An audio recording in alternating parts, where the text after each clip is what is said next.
And Stephen Curry, as I said before, he was one bad man in the fourth quarter. 13 in the quarter, 31 for the game, 10 assists. And the Warriors will fly home happy with a 113-103 win over the Minnesota Timberwolves. That, of course, is Tim Roy on the call. I am Dan Avone, and welcome to Warriors Wrap-Up as a much, much needed and well-received victory by that of the Golden State Warriors as they take care of the Minnesota Timberwolves with a final score of 113-103. As Tim Roy just laid out after what happened last time, the Warriors were on the floor when they did battle with the Minnesota Timberwolves and were embarrassed and lost by some 51 points in a game that saw Steph Curry for the first time in his career not score a field goal. Draymond Green, who, by the way, did not suit up and did not play in tonight's contest. Not only did he not score a field goal, there wasn't a rebound, there wasn't an assist, and a lot of us felt as though that, yeah, teams get blown out, but maybe this was some sort of an indication of their two best players, their two aging stars, and Father Time was slowly creeping up on both of them. But Steph Curry got back to, well, Steph Curry, 31 points tonight as he drove them home with 13 points in that pivotal fourth quarter. The Warriors win a clutch game, now 3-7 in their last 10 after starting the season in the first 7 clutch games, going 5-2. So a much, much needed win, and the Warriors come away with a win on the road against the Minnesota Timberwolves, who have their own problems with which to worry about. Golden State, with that one win, now improves to 15-12 on the season. And just with that one digit in the win column, the Warriors now vault themselves from the number 10 seed to the number 7 seed and just a half game back of the Los Angeles Lakers for the number 5 seed overall. Still way, way too early to be looking at seeding. But just to give you an idea how it sort of bunched between the Lakers, the Nuggets, the Warriors, the Clippers, the Suns, and the T-Wolves as you go 5 through 10. I talked about this in the pregame show that when you're thinking about the top tier of the Western Conference, that being Oklahoma City, the Thunder, the Grizzlies, the Rockets, and the Mavericks, I think that they're going to separate themselves. And it's going to be those 4 teams are going to sort of jostle back and forth for seeding amongst the top 4 and really sort of create a space between the rest of the teams in the West. And so the Warriors in a dogfight with 5 other teams, and with just that one win today, now pull within a half game of the Lakers for the number 5 seed. But as I mentioned, if you're looking at seeding right now, it's a little bit ridiculous. But what one win will do in terms of changing the entire complexion, especially around here as we do pre- and post-game shows, and certainly in that joyous locker room tonight as the Warriors come up 113-103 victory today as Golden State just, there's certain games on the season that you put an asterisk next to. We'll all obviously will focus on the loss of what happened against Memphis. Whatever happened, whether the Warriors make a deep run into the postseason this year, whether it's a team that falls short of the plan, no matter the outcome, people will look back at that one loss to Memphis, and it's something that'll be circled, it'll be talked about, but I think equally as important is how they would respond in their next outing, that being tonight against the Minnesota Timberwolves, and they answer with a double-digit victory, 31 points once again by Steph Curry as he led the way as the Golden State Warriors win it 113-103. This thing started in the first quarter, obviously, with a delay. Get your act together, Minnesota. For crying out loud, how long do you have to fix the basket standard and loop a netting? But apparently it took them a half an hour at the beginning of the game to push things back, the delays. They were working on one of the baskets, and apparently something wrong with the netting. They fixed things, and the Warriors, well, it didn't really impede them whatsoever. They got off to a hot 11-4 run to begin things. They took an 11-4 lead. Trayce Jackson-Davis, where you been, young fella? Good to see him rear his head and be, well, TJD of a year ago and the Trayce Jackson-Davis of early on of this season, as TJD was just, he had the energy. You could clearly see it. It was palpable with the entire team, but especially with Trayce Jackson-Davis. He was playing with a purpose today. And right from the get-go, he was somebody that was a significant player. And you could see that he was setting the tempo and had a big, big first quarter as the Warriors were up by 11 after one, 26-15. Steph Curry, by the way, as we had talked about, for the first time in his career, did not score a field goal in that loss to Memphis, in which they lost by 51. I promise that's the last time I'll bring that up. But Steph went almost in another entire quarter without scoring a field goal. It wasn't until very late in that first quarter before he was able to get a bucket, and the Warriors had that 11-point lead at 26-15. By the way, just in case you're keeping score, even though Draymond Green was not available, JK, that being Jonathan Kuminga, did not start. So no Draymond Green, no Moses Moody. But as I mentioned, it was the Warriors and TJD with that hot start that had an 11-point lead after one quarter. And a lot of this was, well, it was the Warrior defense was good, but also Minnesota was just putrid in shooting the basketball. In that pivotal second quarter, the T-Wolves would shoot it at 20% from the floor. They went over 6 minutes, and that's unheard of in an NBA basketball game, over 6 minutes where they didn't score a field goal. Yet the Golden State Warriors lead was still very precarious, as Golden State had a lead at the break at 13, due in large part to a three late by that of Buddy Hield, as the Warriors were up 13 points at the break. But you just had to feel that that run was coming and that Anthony Edwards would soon begin to heat up, and it just didn't feel very comfortable because if you think about it, Memphis, when the Warriors were shooting in the 20 percentile, somewhere around 25% early on in that game, Memphis took full advantage and had a 30-point lead, eventually winning by 51. But here are the Warriors with, again, Minnesota shooting at about 20%, going more than 6 minutes without a field goal. And you would think that a team that could take advantage of that and a team that can score the basketball with some consistency, which has not been the Warriors to date, would have at least a 25 or a 20-point advantage. But it was a 13-point lead. And as ridiculous as it might sound and as bad as Minnesota played, there had to be some level of encouragement going into the break that they were down only 13 points after playing so poorly. And then, sure enough, the third quarter hit, and the Golden State Warriors would squander that 21-point lead as in that third quarter they were outscored 38-29. As I mentioned, the Ant-Man, that being Anthony Edwards, would heat up. Anthony Edwards in that third quarter, he got it going. He would finish with 19 points, the 7 rebounds and 5 assists, but he began to catch fire. They began to make buckets. Julius Randle, who finished with 16. Dante DiVincenzo had 19 points. They all began to chime in, and suddenly the ball was going in, and they closed the gap as the Warriors' lead was now trimmed to just 4 points, and you just had a feeling that the way things have been going for the Golden State Warriors, that they were going to let things get away from them in that fourth quarter because they just simply don't have the ability to score and run away and hide from a team like that of Minnesota that was giving them every opportunity to do so. But in that fourth quarter, Steph Curry reminded everybody that, hey, listen, man, I might have 2 bad knees, and I know everybody's reminding me that I'm soon to be 37 years of age, and I know that I took the big middle of a donut, the goose egg, a bagel the other day in terms of field goals, but I still got this. And his 13 points in that fourth quarter with a difference, and it was threes, and you could sense it. You could sense that he was heating up, and his shots were good shots. And he did what he does. There was no night tonight, but he did clearly say, jump on my back, I got this. And look at it. This is the remedy for Warriors basketball.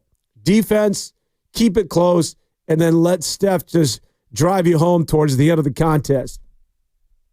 TJD, once again, he had a season-high 15 points. As I mentioned, he started the game hot, but he didn't disappear, and he was good throughout, taking advantage of Rudy Gobert, beating him to the bucket. His quickness was clearly something that was evident today.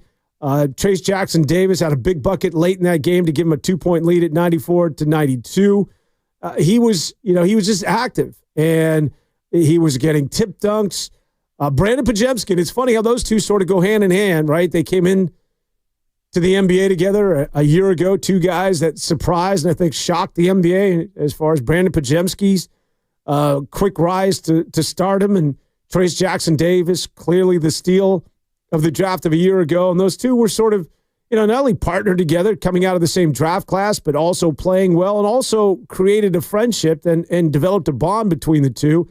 And they've, as goes Brandon Podziemski, oftentimes, so goes one Trayce Jackson-Davis. And now both of them seem as though they're getting their bearings. And as bad as Podziemski has been, he's suddenly much better over his last 6 games where he's shooting it better than 40% from three-point territory.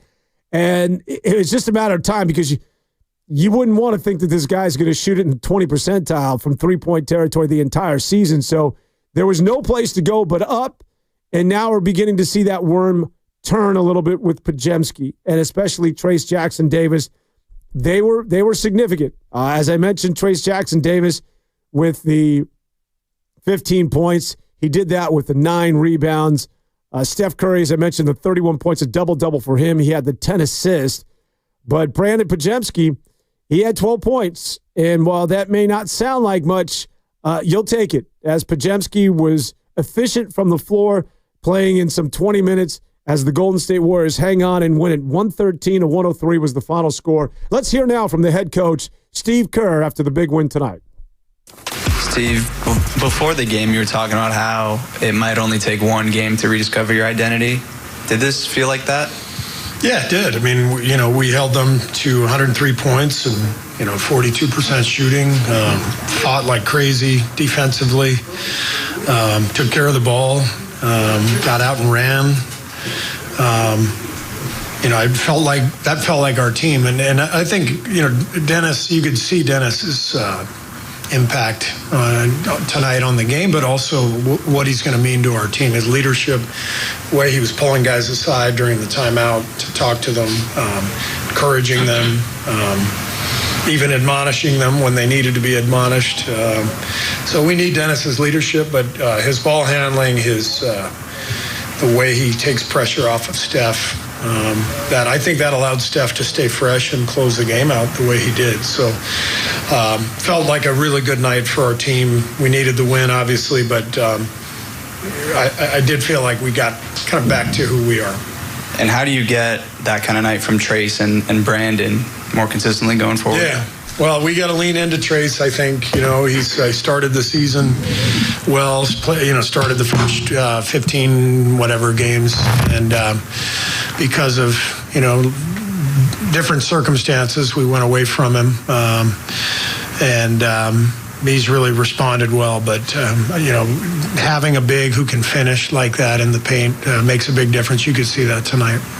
The defense, first quarter, second quarter, and then down the stretch, what did you see on that side of the ball tonight? Just a lot of energy, a lot of force and defending without fouling, forcing the shots that we wanted them to take. They missed some that they're normally going to make too, so it's not like we were perfect, but I think the game connected for us tonight. We took care of the ball, so we weren't vulnerable in transition. That's always a huge factor defensively when you can play in the half court. And then when we got in the half court, guys did a really good job. Andrew in particular, with his play on Ant and Randall, how impactful was he on that? Yeah, Wiggs did not have his best night offensively, so I was really proud of him for the way he finished the game. He had that huge block on Randall's turnaround. I thought that was kind of the backbreaker. And I love when guys have a defensive night when things aren't going well, because it's what it's all about. You got to compete and play no matter what's happening, and Wiggs was a big factor in the win tonight, and despite the fact that his shots weren't going. Steve, was Draymond precautionary? No, he tweaked something this morning at shoot-around, and it didn't clear up, and so we definitely weren't going to put him out there. It's really fun to see Kyle out there, on his old home court. The reception he got from the crowd was fantastic. There's a reason Kyle is beloved everywhere he goes. The ultimate pro. He's meant so much to us this year, leadership-wise, and helped us in a big way tonight, getting a win against his old team. So it was fun to see Kyle have that kind of night. You can just hear the relief in the voice of one Steve Kerr. Boy, it is tough being a head coach in this league. I remember Don Nelson back in the day, how his weight used to fluctuate during an NBA season. He was either 40 pounds overweight or, 20 pounds underweight. The guy would he would eat out of depression. And it was, it's Steve Kerr has been on this roller coaster, and you could sense some of the low points this year. And in listening to him following contests, and tonight there was a lot of, I think, anticipation going into this game after what happened to Memphis. I think there was clearly some anxious moments as to how his team was going to respond. Is this sort of the beginning of the end? Is this going to be a team that is once again going to miss the play-in? And I think listen, we still don't know. And even though it was a win tonight, it was a struggle.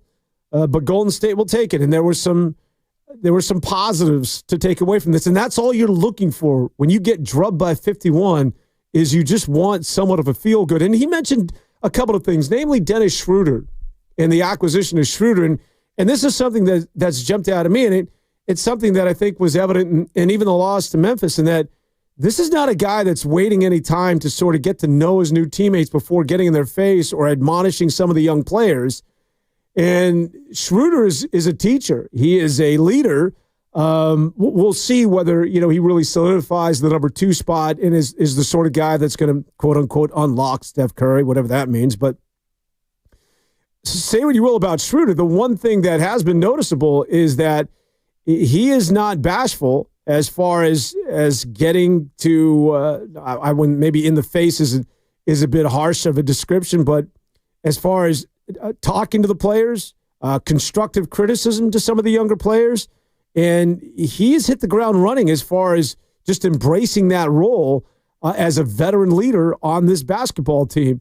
And I think that Schroeder does, by his ball handling and taking away some of the focus from that of Steph Curry. And Steve Kerr mentioned this as well, that he felt as though because of Schroeder's play, because of Schroeder's addition, that it freed up Steph a little bit, and also was the reason why Steph had those fresh legs and was once again able to be quintessential Steph Curry towards the end of that contest as he leads the Golden State Warriors with 31 points after not getting a field goal his last time out, as the Warriors won at 113-103.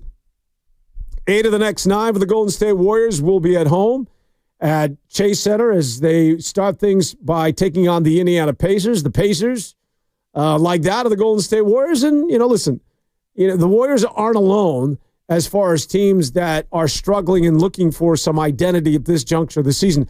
I listed, there's 4 teams, I think, in the Western Conference that are going to separate from everybody else. And then there's about, 5 to 6 teams after that are like that of the Golden State Warriors, trying to figure things out.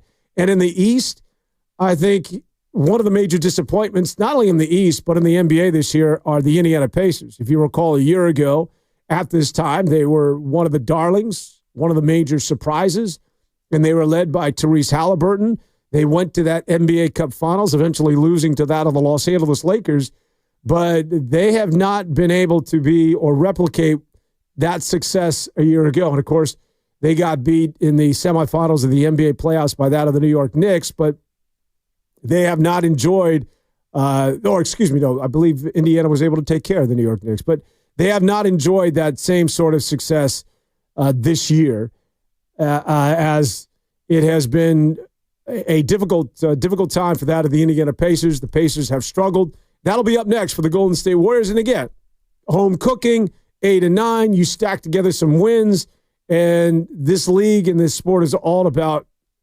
confidence.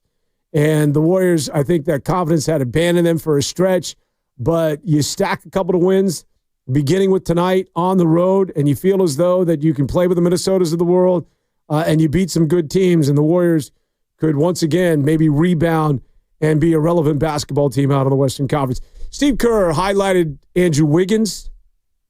I think he was asked a question about Wiggins' big block, and that's really noteworthy. the game was still nip and tuck and hanging in the balance late in that fourth quarter. And Julius Randle, as he is apt to do, wanted to go one-on-one. And he wanted to back down and hit a little turnaround Jimmy from about 8 feet. And Andrew Wiggins was equal to the task. And he blocked the shot. The Warriors were able to gather and pick up the loose ball. And it was a significant defensive play. And it's something that Brandon Podziemski's been able to do all year long, and that is not letting your offense, because it wasn't a typical Andrew Wiggins type performance. He finished with only 9 points in the contest, but he did not let it affect his defensive abilities, as he had, again, what was the defensive play of the night, that huge block when Julius Randle tried to go ISO on Andrew Wiggins, and Wiggins, who is reestablishing himself as one of the better two-way players in the league, had the big block, and that set up the Golden State Warriors as once again down the stretch they were able to come up with the big win led by Steph Curry's 31 points. Just to go through some of the numbers for you, I talked about Trayce Jackson-Davis. By the way, let's go ahead and sell something. May as well get this out of the way. Crashing the boards. Brought to you by Chilton Auto Body, the Bay Area leader in collision repair. And without further ado, TJD, Trayce Jackson-Davis, with his 15 points and the 9 rebounds in 26 minutes. That is the Chase Auto Body player of the game, the leader in collision repair, that being Chilton. When I say Camp Chase. The Chilton Auto Body, the Bay Area leader in collision repair. And that was the story on the night there for Trayce Jackson-Davis and the 9 rebounds. He led the Warriors in rebounding. And again, those 15 points, just a good sign to see some of those kids, once again, with a pep in their step and to be contributing to a Golden State Warrior win tonight. Andrew Wiggins, as I talked about, he finished with the 9 points in the contest. Dennis Schroeder, I think, still getting his bearings. Schroeder's still learning a new offense. He's still learning, obviously, his new teammates. I think it's worth noting, as I had just talked about, how he is, he's not waiting around to get to know these guys before, letting them know where he thinks they should be, or at least admonishing them to a certain degree. And I think that's good to see. He is, along with, I think, Draymond Green. It's going to be interesting to see how those two work together, because they're very similar in a way. They're both high energy guys that are very outspoken. And usually when you have those sort of personalities in the same room, I mean, there can be, some clashing, but we'll have to wait and see. And I think it's just another guy who gives that team a defensive presence and also another loud personality on the squad. As of right now, look at it. After a win, all is good. Kyle Anderson coming back to take on his former team, and Anderson helping the Warriors win today. Of course, he was acquired from the Minnesota Timberwolves in 17 minutes. He finished with 3 points, as the Warriors have already played the T-Wolves some 3 times on the season and now have won 2 of the 3. Jonathan Kuminga tonight did get into double digits. He finished with 11 points. Kuminga, at times when the offense was stagnant, was able to get to the rim and was able to get to the free throw line and was making his free throws tonight. He, along with the Golden State Warriors collectively, have been so bad from the free throw line. So you're beginning to see, the law of averages, as these things have a tendency to sort of equal out, and they have a tendency to just sort of, at some point, if you play at the poker table, if you play blackjack long enough in Vegas, those cards are going to turn in your favor. And maybe that's what's beginning to happen for the Golden State Warriors. As the Warriors now hitting some free throws, you're seeing, the Trayce Jackson-Davis and Brandon Podziemski beginning to play well. Kevon Looney finished with 5 points in 22 minutes, and Looney was, Looney. He was good. However, he did make a key turnover late in this contest when he was unable to procure a loose ball, and just when it looked as though he had control of the thing, he turned it over to Anthony Edwards, and then he compounded things by committing a foul on Rudy Gobert. Gobert fortunately missed the free throw, but that could have been a turning point. Kevon Looney was one of those plays where, the Warriors, for the most part, took care of the basketball, but that could have been a key pivotal moment and really spelt doom for the Warriors, but they were able to rebound. Gary Payton finished with 7 on the night. Buddy Hield had 11 points, and it was good to see Buddy Hield hit some key threes towards the end of that second quarter. Had some key threes in that third quarter as well. We talked about, that pivotal third quarter for the Golden State Warriors, and Buddy Hield had some key threes, and you just had a feeling as though that Minnesota was just a matter of time. Everybody goes on a run at some point during the course of an NBA basketball game, and especially if you let them hang around. And that's exactly what the Warriors did for a team that shot around 22% in the first two quarters and went over 6 minutes without a field goal in that second quarter. The Warriors still only had a narrow 13-point lead, and that was thanks due in large part to the Buddy Hield three late in that first half. And sure enough, they went on that run, and it was the Minnesota Timberwolves who suddenly caught fire in that third quarter and then eventually took a lead. But this time the Golden State Warriors demonstrated that the fourth quarter was theirs. The Warriors who had struggled in clutch games. The Warriors, the definition, by the way, of a clutch game is a game that's decided by 5 or less points with 5 minutes to go. And the Warriors started the season in impressive fashion at 5-2 after being in 7 clutch games at the beginning of the campaign. However, in their last 9, they had gone 2-7, but they right things tonight with a big clutch victory as Golden State closed it out and actually won this thing going away by 10 points. 113-103 once again are the final numbers as the Golden State Warriors take care of the Minnesota Timberwolves and improve to 15-12 on the season. Up next, it's a date with the Indiana Pacers, and then on Christmas Day, the Golden State Warriors will take on the Los Angeles Lakers, and of course, the entire country will be watching. Cam, are you giving me a wrap? All right. Well, that'll do it for me. Warriors win it.